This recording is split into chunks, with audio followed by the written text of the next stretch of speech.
this section of the coast had adverse effect on the ecology. This, coupled with the erosion taking grip of this beach, called for urgent attention. Really, this sand mine is a recipe for disaster, because if, for example, there is flooding one day, we will lose the whole beach, because this place will be inundated with water, and then it will start, because the soil is so sandy, that erosion will take place. It will go faster than you can expect. Few other stops were made along the way, giving the president chance to see the other hazards finding way along the coastal highway. This one at the entrance to Tanje showed the extent of the damage to the captivating drive back home. The president vowed to redress the problem with perhaps a fencing project to keep away people. A similar but completely unrelated project is taking shape at Sani Mentreng. That project will give this sacred site some facelift and protection. For long has this place been left open with little or no government intervention in spite of its strategic and religious importance. Thousands have sowed prayers within its bushes, and thousands more will make the pilgrimage in the future. Abdunjai, GRTS. The Minister of Environment, Parks and Wildlife, Fatou Gueye, has called for support from individuals, groups and communities to take a sober reflection of our environment in relation to the quantity of waste generated and the negative impacts it has on our health and the environment. The Environment Minister is speaking ahead of the launch of Gambia No Plastic Day celebrations. Abdullah Baji reports. The drive to reduce the use of plastic is gaining momentum across Africa, and it seems the Gambia is keen to follow in the footsteps of African countries that have banned its usage. The hint was dropped by the Minister of the Environment, Parks and Wildlife in a statement meant to mark the Gambia No Plastic Day.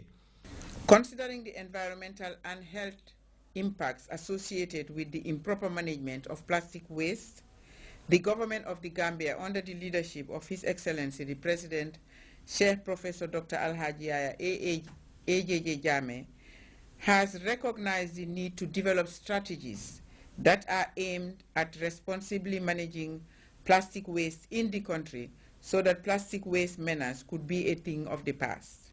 The National Anti-Plastic Coalition is broad and includes the private sector, government agencies like the National Environment Agency, water bottlers, local government entities and other stakeholders united by their common desire to save planet Earth from ravages of widespread use of plastic through a set of strategies that should be unveiled soon.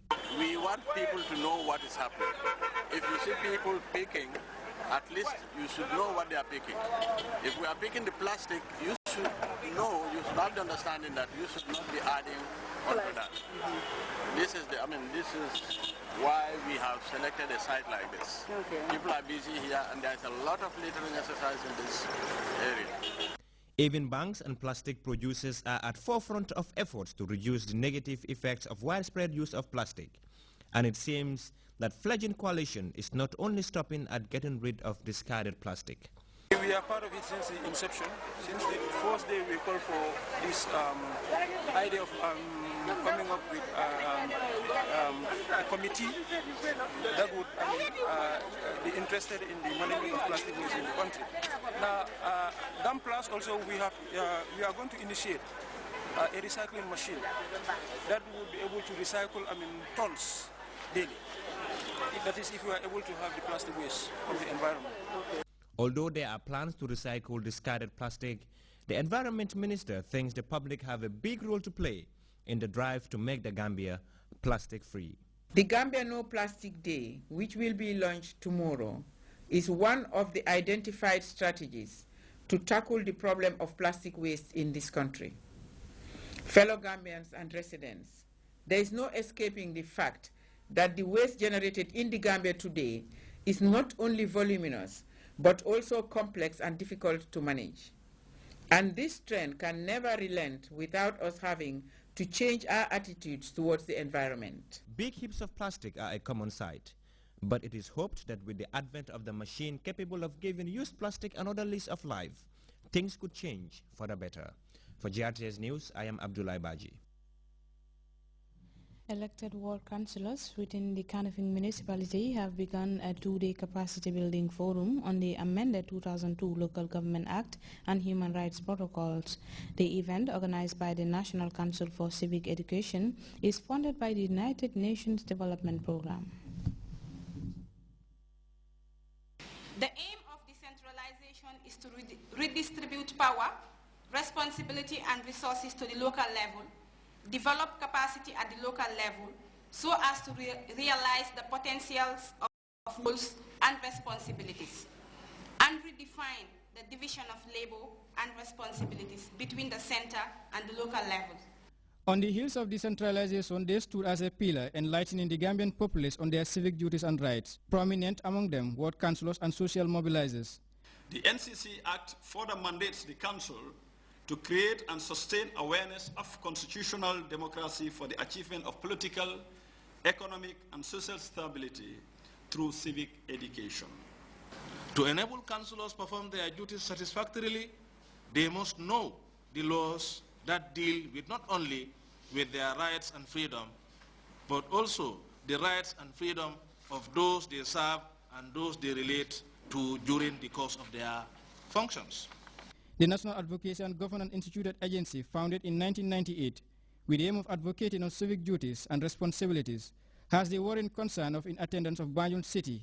As for the design forum, is set to capacitize regional administrators within Banjul and the Kanifing municipality. If diversity is to be taken as a blessing to humanity, then it is also logical to reason that the world can move forward happily together only by embracing the virtues of diversity and the ideals of globalization. Therefore, there is a need to recognize the collective dignity of humanity and collaborate in creating an environment where all can grow and progress side by side towards the collective fulfillment of our aspirations.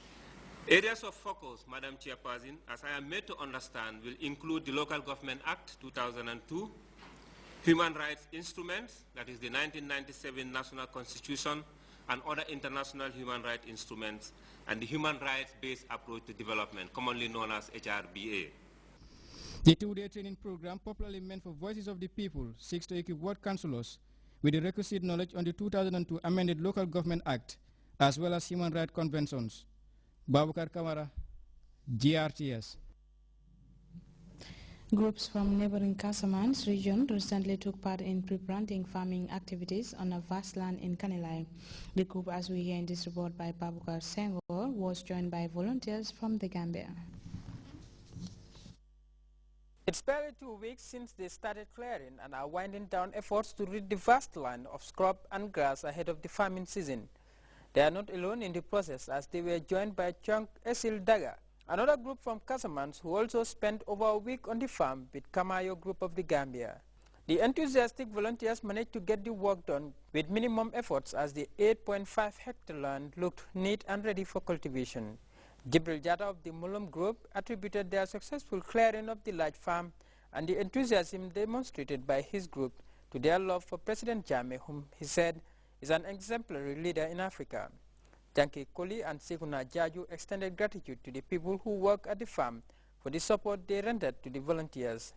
The efforts of the volunteers have Kanilai Farm Coordinator in confident mood ahead of the farming season. Since these people came about 1 week, 5 days, both day and night, they have been standing beside to make sure that the work has been, the work is success. Because you can see it is not easy, but really it's a big surprise, and I'm really impressed. It takes them only for 1 week, 5 days. They were able to clear from the starting where we started up to this point here. The farm is almost finished. By tomorrow, maybe by this time when you come here, you will not find anything.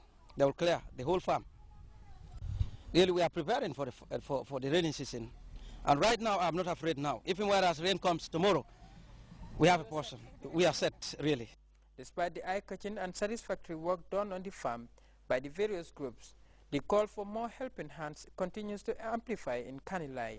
Almost finished the farm for clearing, and now what is left is for Gambians to come during the rainy season for weeding, especially weeding. Now that the farm is in fine condition and ready for the planting season, hopes are high of another successful farming season. For GRTS News, this is Babukar Senghor.